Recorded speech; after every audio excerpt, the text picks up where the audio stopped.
2023 Oscar വേദിയിൽ വിസ്മയമായിരുന്നു മുതുമലയിലെ ആനക്കഥകൾ.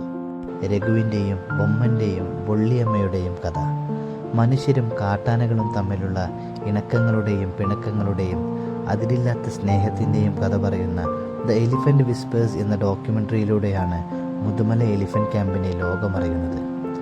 ഏകദേശം 115 വർഷങ്ങൾ പഴക്കമുള്ള ആനക്കഥകൾ പറയാനുണ്ട് മുതുമലയിലെ എലിഫൻ്റ് ക്യാമ്പിന്.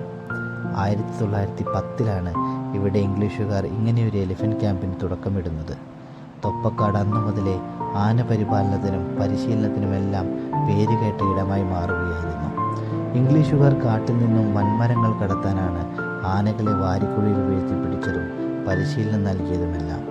ആനപിടുത്തത്തിൽ അഗ്രഗണ്യന്മാരായ ആദിവാസികളെ അവർ പാപ്പാന്മാരായി നിയമിക്കുകയും ചെയ്തു. അവരുടെ തലമുറക്കാരാണ് ഇപ്പോഴും ഇവിടെ പാപ്പാന്മാരായി തുടരുന്നത്. ഏകദേശം 28ഓളം ആനകൾ ഇന്ന് മുതുമല എലിഫൻ്റ് ക്യാമ്പിലുണ്ട്. തമിഴ്നാട്ടിലെ നീലഗിരി ജില്ലയിലാണ് മുതുമല എലിഫൻ്റ് ക്യാമ്പ് സ്ഥിതി ചെയ്യുന്നത്.